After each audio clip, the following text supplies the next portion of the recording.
Hello everyone and welcome to my football manager series. So pretty much I've done 3 series with this particular save, but I'm thinking of recording it just for a bit of lull, and yeah, we'll get right into it. So what I'm gonna do in this video is I'm gonna go through my squad of last season, tell who I'm gonna get rid of, and pretty much the new signings and the confirmed departures will be done in the next episode. If I do a next episode, that is. I will just get right into it. So pretty much I've done 3 seasons, so I'm just gonna go into my profile and show you. Ignore this. Ignore the picture, by the way. I haven't done anything to that. So I've won the Ligue 1 in the first season and the Ligue 1 in the second season. So it's been an actually decent kind of run. But at the same time, I want to get further than the round 16 in the Champions League, or at least win a Europa League. So that is something I will look to build towards this season. And let's look at the squad. First up, we have Rulli, my goalkeeper. So basically, these attributes are pretty much on point. And first season, I had him on loan. And then I pretty much permanently signed him for 8.5 million because it was in the contract that we can sign him for 8.5 million. So pretty much got him in. And look at those numbers. 16 clean sheets. 17 clean sheets and 19 clean sheets. That is the output you'd want from your keeper, and he's the highest earner at my club, and for a very good reason. I like to play with a high line, and he pretty much bails me out most of the time. So I'm looking to keep him. His contract expires in a really long time, and if possible, I will look to keep him until his retirement and pretty much send him off on a high. Next player we have on the list is Suke. Or is that how you pronounce his name? I've been here 3 seasons. I don't know how to pronounce players' names.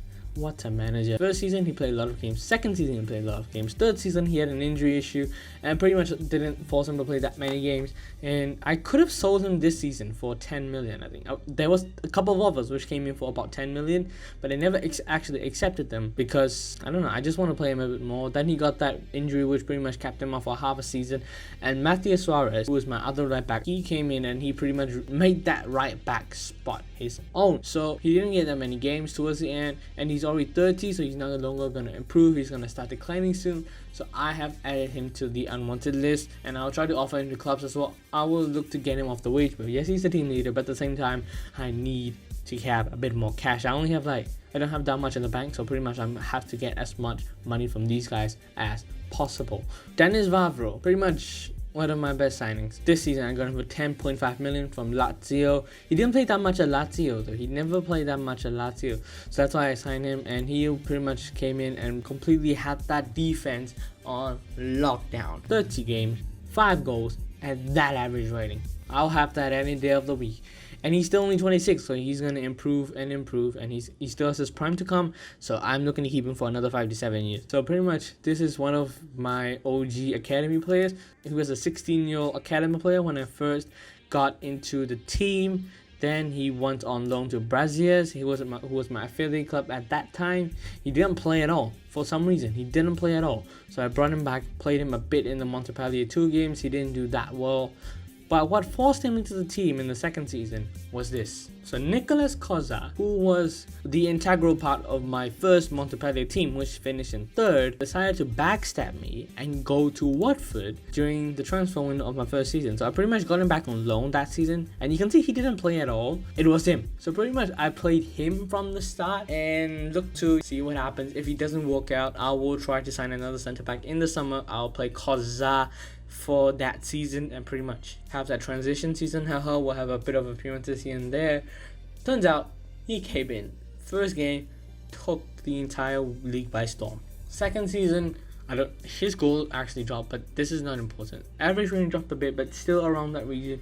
And if you're having that output as a teenager, you are going places, and his contract doesn't expire for another 5 years. Yes, there's some attributes which actually need to improve, like for example, his teamwork is nowhere near desirable. His work rate is also nowhere near desirable. So those are the things that I'm looking to train him on and pretty much get him up there, because the amount of potential he has is just ridiculous. So we have to get him up there. Now we move on to the left back, and this is the most frustrating slot of my entire team. So the reason why I signed Bradovich from Lille in January of 2021 is because of this. Ambrose Ayongo used to be my left back at that season, and he had an immense start to the season. 9 assists, 1 goal in 14 appearances. I've never had a left back who's done that much output in less than half a season. And he pretty much said in the January of that season, he wants to leave. Fenerbahce came in for him. He only has 6 months left on his contract. So I cashed in on him. Pretty much I got 375k. I had a bit more in the bank, which pretty much allowed me to go in and sign Bradovic from Lille as a young 20-year-old left back. Okay, you can see that he didn't play that much at all in that first season. Second season, again, 24 matches, not a lot. And there's a reason why I didn't play him a lot. And that reason has to do with this. Broken collarbone, 6 weeks. Damaged kneecap, 4 weeks. Pulled groin, 1 week. Tight calf, 2 days. Bruised knees, 3 days. Gashed lower leg, 1 week. Bruised shin, 3 days. Sprains knee ligaments, 5 weeks. Groin strain, 3 weeks. That is the injury record of a 22-year-old. This is Jack Wilshere in the making. But the thing is, I actually rate this lad, and I think he will improve to become a really good left back for me. But at the same time, he actually needs to work on his fitness. If he doesn't sort his fitness out this season, I might either be forced to sign a left back in January or use my academy players and get a new left back in the summer. Because if you don't sort his fitness out, it's better to just cash in. And his contract expires in 2 seasons. So if it doesn't work out, there's a chance I have to cash in on him. And 30k, that is a shit ton of money for a 22-year-old in this wage setup. So yeah, I will actually need him to be fit for at least 67 months of the season. Joris Chotat, again, he's one of the OG academy lads. I sent him on a loan. The loan was, I would say, pretty successful in a way because he went down to League 2 and pretty much played regular football, which helped his development, which helped his first team experience. And he pretty much came back in this season, and I always had a plan to play him in the season. And first season, he did relatively well, 7.21, 2 assists, 1 man of the match in 34 games. Again, in a title-winning season, this was the best season. 7.31 average rating, 3 men of the matches, 2 assists, and 3 goals. One of which starts the comeback in the second last game of the season, which won me my Ligue 1 title. So, and he still has a lot more years to grow. He doesn't have as much potential as Hao, but close to that. And he still has a lot more years left on his contract, and I'll try to keep him for as long as possible. One of the OG Academy lads, I want him to be here as long as possible. Unless a really insane offer comes in. We move on to Teddy Savania, aka God. I don't know how he hasn't had a French cap yet. That is absolutely criminal. Look at this. So the first season I didn't start with him. That's why he has so many sub appearances in the first season, because I didn't start with him. But even if I started with him, I didn't start him in central midfield. I started him out on the right, out on the left, or as a deep player rather than an actual attacking player, which he is. So the situation was I had another attacking midfielder called Florent Mollet. So he pretty much started the season, but he didn't produce the goods. And midway through the season, Teddy Savania started a lot more games through the middle, and he started a lot more deeper. So pretty much I had that. And then second season, I was actually planning to start Florent Mollet as a backup and Savania as attacking midfielder. Problem is, he left on deadline day for 8 million, so it was hard to resist. So I pretty much cashed in on him. He was getting older. I don't think he will renew a contract. So pretty much I cashed in on him, and which pretty much allowed Savania to become the player that he was. Look at this output: 10 goals, 14 assists, 6 man of the matches at 7.69, 12 goals, 12 assists, 8 man of the matches at 7.71. How do you not have a French call-up after these figures? It genuinely baffles me. Again, I'm looking to play him as more of a deep-lying playmaker in this season in the midfield 3 alongside Joris Chotat and Dani Olmo. He's a legend.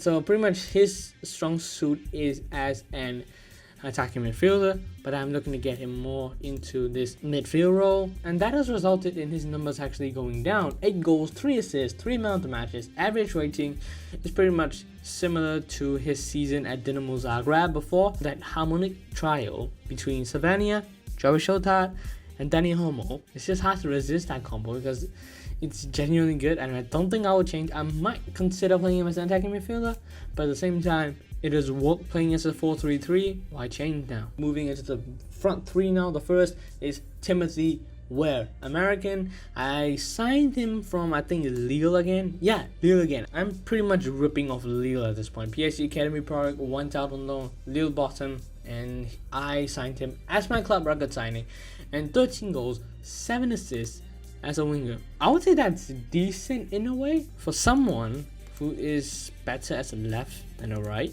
Every time I play him off the left, he seems to struggle. All his 13 goals have come through the right side, and I think I'm going to keep him through the right, but at the same time, I have a right winger coming in, so I'll have to get him either through the left or in the front too. On the other side, he wasn't a regular starter, but he started more than anybody else in the team, and that is Wagner. Look at this season. 1.9 million in, 23 goals, 10 assists, 7 man of the matches in 38 games. This is genuinely ridiculous figures. And 7.43, that average rating is through the roof. If you are playing fantasy football, this is a gem. But the second season he tailed off. Towards the back end of the first season, he started tailing off. That drop off is massive. 7.43 to 7.04, 23 goals to 7 goals. The assist remains around that category, and I think he will still be one of my regular starters this season. But at the same time, I'm wondering whether I should switch him to backup, because he still can do a job. Like for someone who contributes around 15 to 20 goals in a season, it's still good enough. And I'm looking to keep Wagner this season, as well as pretty much the next 3-4 years. He's still an integral part of my team. Moving on to the big one now, Andy Dallo, aka God. The man's end product is a thing of beauty. Look at it. So in the first season, I didn't start with him. So 14 goals, 2 assists, pretty decent. We move on to 2020, 2021, and the numbers started flowing out. 35 games, 30 goals, 6 assists, 9 man of the matches at 7.61. And the best thing is, unlike Wagner, he kept it up.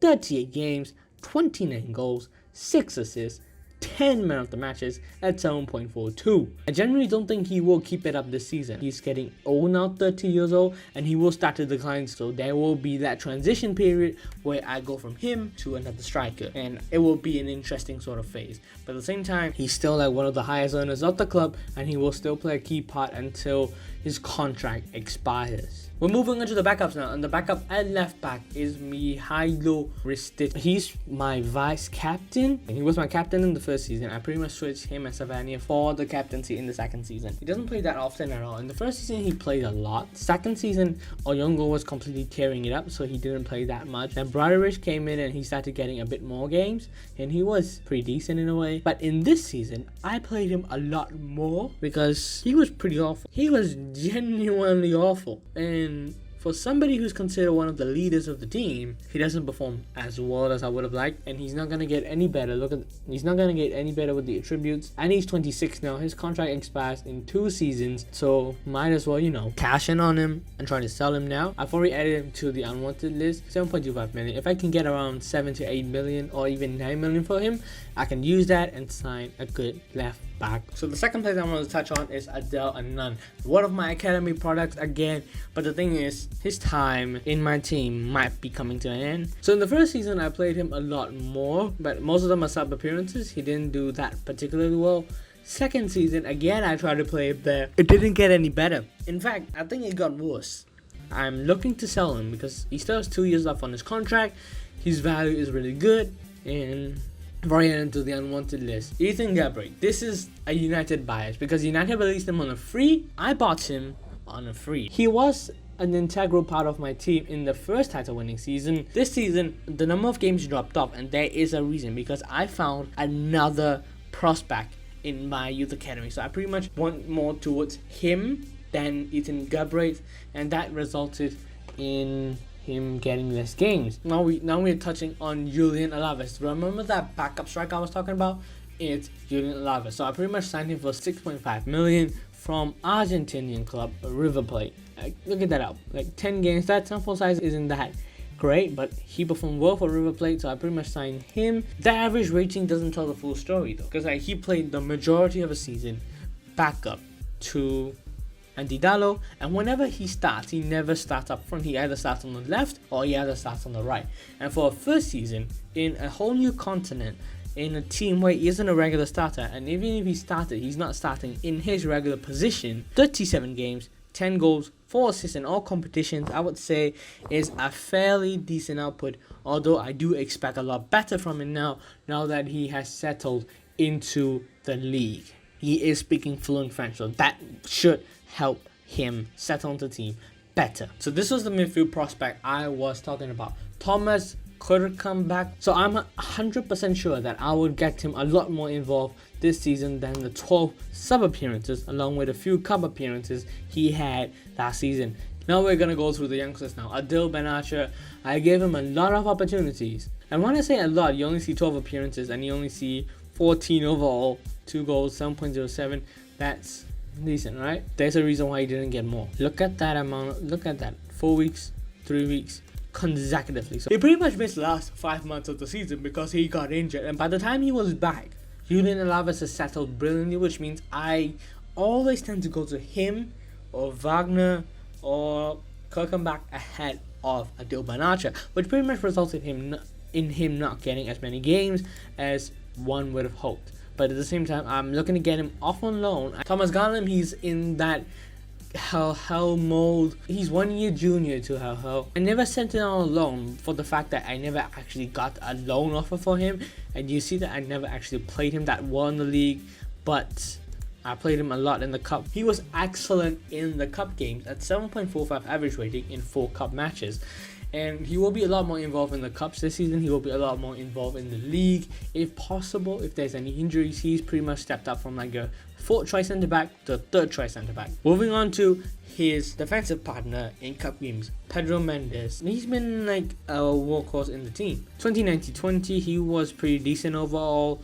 2020-2021, he was immense in that title-winning season. 2021-22, he didn't play as much, but whenever he played, he had an influence on the game, and he played the cup games along with Garland, and he did well. And I'm hoping, like the other old guys, I've looked to pretty much move on, but for Pedro Mendes, I think I will look to see his career off here and rather try to move him on because he's been such a good servant. I will look to keep him at the club until the last day of his contract and see whether I want to renew his contract or not, or if there's a pre-contract agreement, so be it. So I don't really want to cover him that much because he is already leaving. The next season comes along, he will no longer be here because number 1, he isn't that good, number 2, he wants to leave, and I already have enough striker prospects in my team. He was a guy that I was talking about when I say I wanted to play a bit more academy left backs, because he played a hell lot more than I thought he would. Again, he played a lot because of Bradovich's injury and Ristich's poor form. Pretty much got him into the team in the leagues, and sometimes he can play DM as well. Like his versatility will pretty much guarantee a spot in my team for the future compared to a lot of other academy products who are around his ability. So he can play as a left back, he can play as a centre back, he can play as a DM, and he's not too shabby in any of the positions. That versatility will pretty much guarantee that he will be around with me for at least another half a decade, if I stay here for half a decade. Connor Stanley, again another United player that I signed on a free. He's currently on loan at the moment, but he's come back and I think he will go out on loan again, and pretty much when the value is right, I will sell him. Because I pretty much signed him on a free, probably because he's a United player and he doesn't cost that much in wages. And the fairy tale story would be he comes in, wins a place in the team, and pretty much becomes a Montpellier legend. But it's not gonna happen. So pretty much the idea is I'll get these on a free.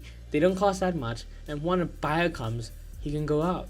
So if I can't sell him, I will keep him, I will play him if I can, or I will send him on a loan until his contract eventually expires. Which is cruel, but at the same time, I don't know, whenever I say United player going out on like a free contract, I always sign them.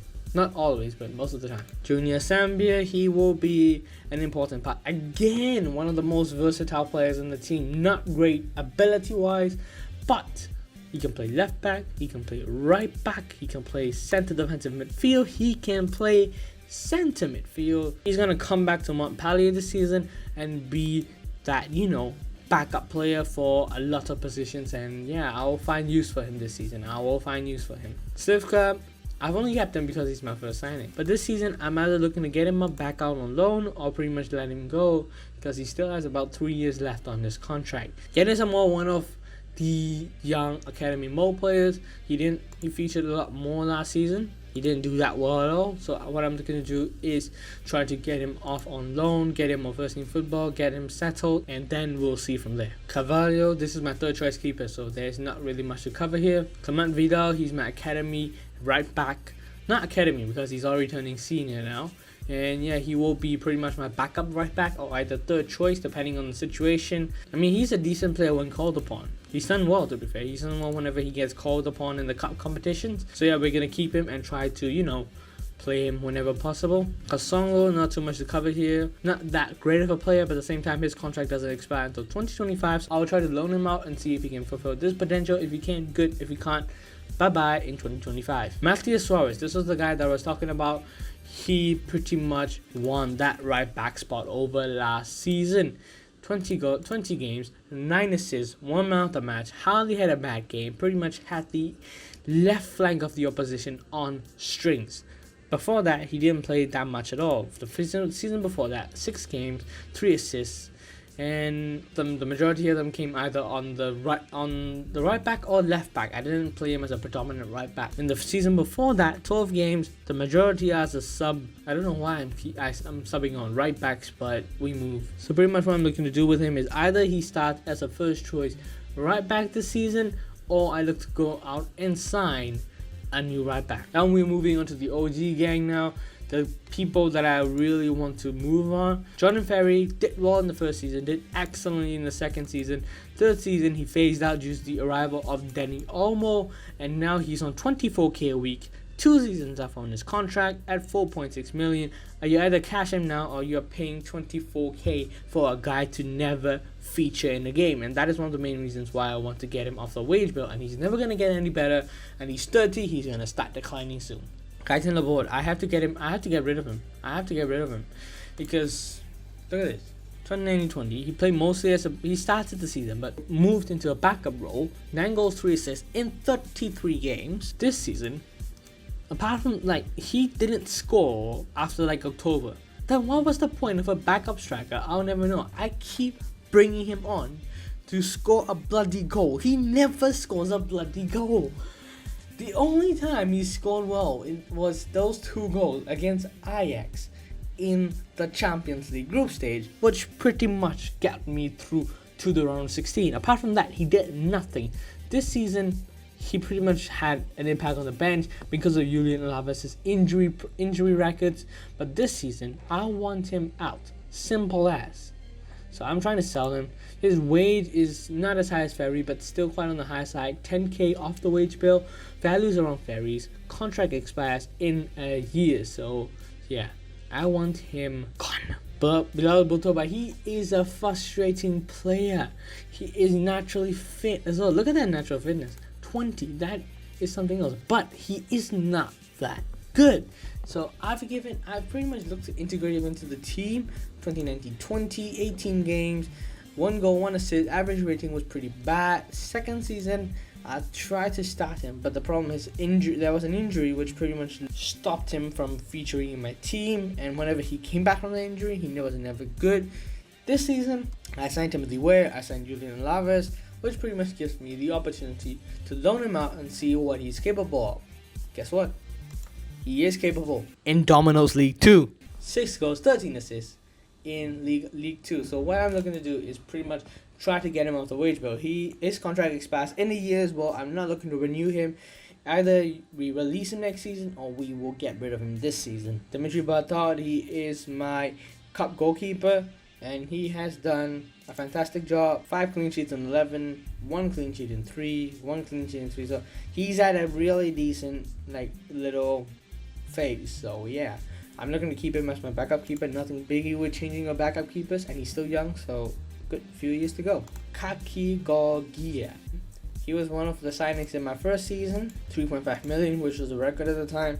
You might see the numbers low here, but it was decent in a way because I used to play with 4-5-1 with right midfielder and a left midfielder instead of a right winger and a left winger, so he didn't do that bad. Second season was the season where I actually thought, okay, you know what, he's done, he's out of here. 35 games, 7 goals, 6 assists, Okay, the numbers were decent in a way, but at the same time, for an experienced head, for someone who you would expect to lead by example, this is not good enough. This isn't good enough. And then in this season, he hardly featured. He had an injury problem, and he never actually featured. And for 23.5k, again around that same wage bill as Jordan Ferry, and his contract expires in a year, so I'm looking to get rid of him as well. And he's also approaching 30, which means he's never going to get any better. And that is it, guys. That is pretty much the entire Montpellier squad that I have. You can see they have a lot of good young players, good players in their prime, as well as some really old, high-earning players that I have to get rid of. So when the next episode comes, I will try to explain the ins and outs and try to give my reasoning on why I did them. Until then, take care, stay at home, stay safe. Don't forget to like and subscribe to this video. Sorry it's a bit too long. And yeah, I'll see you in the next episode. Until then, see ya.